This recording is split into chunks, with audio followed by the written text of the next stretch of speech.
Welcome to the Behind the Story Read Aloud. I'm Naomi. We had a great interview with my friend Laura Thomas. She writes Christian romantic suspense. I'll link that over to Behind the Story in the comments. And there's an opportunity to win two of her books. We talked about specifically The Christmas Cabin, and then you can also choose one of her other romantic suspense. They're in a series but can be read as standalones, and that is The Orphan Beach and Lighthouse Baby and the Glass Bottom Boat. Those make up her Flight to Freedom series. So you get the Christmas Cabin and your choice of one of the others. It's really simple to enter. All you have to do is give your email address to the King Sumo link, and that's in the comments of the Behind the Story show notes. And then that way we can contact you if you're the winner. So today I'm going to read a little bit of I'm going to read a little bit of The Christmas Cabin by Laura Thomas to show you what you are going to be winning. This is from the Amazon's Peek Inside. So if you want to keep reading a little bit to see if this is the right book for you, feel free to go to Amazon and keep reading. And here is The Christmas Cabin by Laura Thomas. Chapter 1. Home Sweet Home. Carla swallowed her whispered words. Would Hollybrook ever feel sweet again? Standing on the snow-covered curb, fists clenched, she fought the urge to retreat back inside the airport and hop on the next plane out of the frozen city she once adored. A chill deeper than the current frigid temperature settled in her chest. Coming home for Christmas? What was I thinking?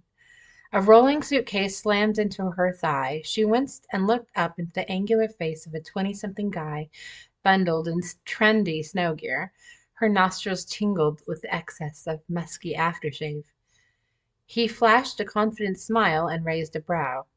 Panic flowed through her veins as she nudged her own case between the two of them. Sorry. She sidestepped a patch of ice, and her teeth chattered an automatic apology before she could question why she was the one apologizing. No problem, sweetheart. He winked and ambled off toward a line of waiting taxis.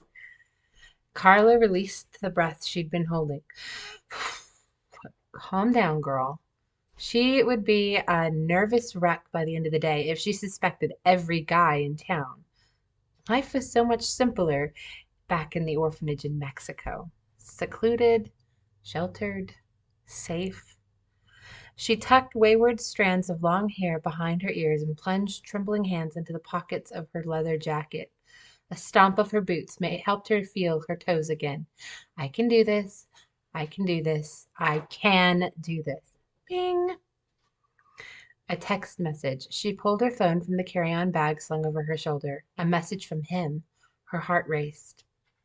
Hey, Carla, I'm here in Hollybrook, wondering if your flight made it okay. Just checking you. Still want to do this tonight? Her mouth was bone dry. She tucked the phone into her pocket, slid a water bottle from her bag, and chugged the cool liquid. Weird how flying always made her feel like she traveled the Sahara. Dry skin, dry mouth, and yes, she still wanted to meet tonight. She had to see him before she lost her courage. Besides, this conversation was the only way for her to move forward, to heal from the hurt and the truth he knew nothing about. She stuffed the water bottle back in the bag and retrieved the phone. Hi, Riss. I don't know how to say that. Rhys. Rice? Riss? Ah, sorry. Yes, flights were both on time. Miracle of miracles. Waiting for my sister at the airport. Forgot how cold British Columbia was in December. And let's meet tonight as planned. What time can you get to the cabin? Did that sound needy? Too desperate? Well, too late now. 7 o'clock? As long as she could persuade her sister, she would be safe at the cabin. She'd nibbled on her lower lip. Alexis had been shocked when Carla messaged to say she was coming for Christmas. Alexis would totally pull the bossy big sis card. Huh, that's funny. My Alexa thought I was talking to her. the bossy big sis card when she discovered Carla wanted to stay at the cabin alone tonight.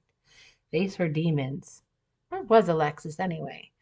Carla glanced at her phone to check the time. Most likely running late, busy with clients, or perhaps Alexis had forgotten about picking her up. The big sister's reaction to the prodigal daughter's return, although that would require her parents to actually be here. Carla? Alexis! Carla spun around at the sound of the familiar voice and was enveloped in a bear hug and the nostalgic scent of jasmine. As they swayed back and forth for several beats, Carla basked in the bond they shared. Despite their differences, and her shoulders relaxed, she pulled back and peered up several inches. Immaculate, as always. Her sister's wavy blonde hair had grown longer since they were last together, almost as long as Carla's now. Alexis's makeup was flawless, and her fitted navy coat screamed professional and expensive. The most put together young woman in Hollybrook.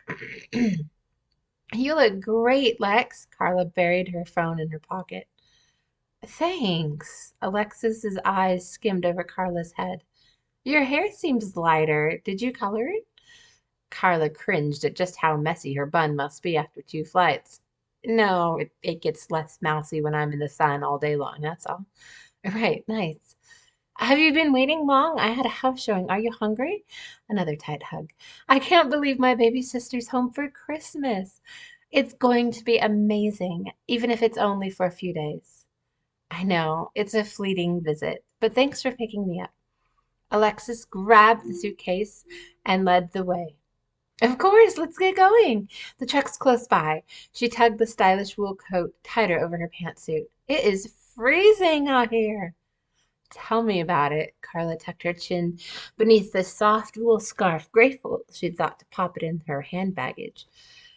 I've gone from t-shirts to toques in a matter of hours. Her heart squeezed as she recalled the tearful farewells from the darlings she cared for back at the orphanage. You want to stop for coffee or anything? Warm you up? I'm good. But thanks. I want to get to the cabin. Alexis unlocked her truck and stowed.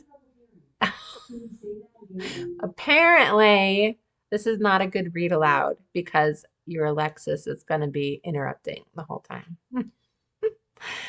The sister unlocked her truck and stowed the luggage in the back seat on the passenger side. It's about time you experienced a Canadian white Christmas again. I feel like you've missed the last 5. 4. Whatever. Alexis flicked her hair behind her shoulders and strode around to the driver's side. Carla opened the passenger door and climbed in. It's 4. I was definitely here 5 Christmases ago. She slammed the door and met her sister's gaze across the console. You're always welcome to stay with me in Sinaja and have Christmas on the beach. You might enjoy it. Sea, sand, screaming kids. Exactly. Alexis looked like she sucked on a lemon. Carla tugged the seatbelt into place. The thought of Christmas here is difficult. I get it. But you have to move on. I only want what's best for you. You know that, right? Alexis reached over and squeezed Carla's hand and then grimaced. Your fingers are like icicles. I hope you brought some practical clothes for our winter. If not, you'll have to make do with some of mine. The truck rumbled to life and a stream of warm air gushed into Carla's face. That would be interesting. You're what, 5 inches taller than me? But thanks. Actually, I was hoping my stuff might still be stashed at the cabin. She rubbed her hands together, including gloves. I haven't thrown any of your things out, so you should be set, unless you want to change your mind and stay with me at my house. Carla defogged her glasses with the scarf. I get that you aren't too keen on me staying at the cabin, but I want to. I need to.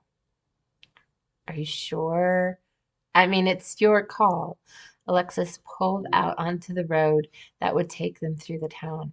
Yes, no, I don't know. It just seems like the only way I can move forward with the future is to work through the past. How cliche did that sound? She closed her eyes for a moment and breathed in the pungent leather scent of a brand new vehicle interior. Alexis was doing well as a realtor. No surprise there. Ooh, so if you want to see what is going on with this cabin and what's going on here with Carla's life, feel free to enter in. A free book is always a good way to see if a new author is a good fit for you.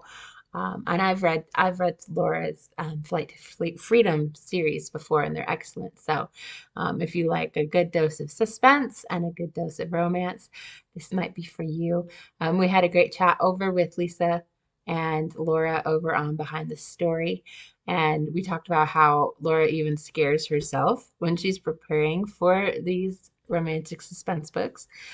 So if you're interested in that, the link for Behind the Story will be in the comments below.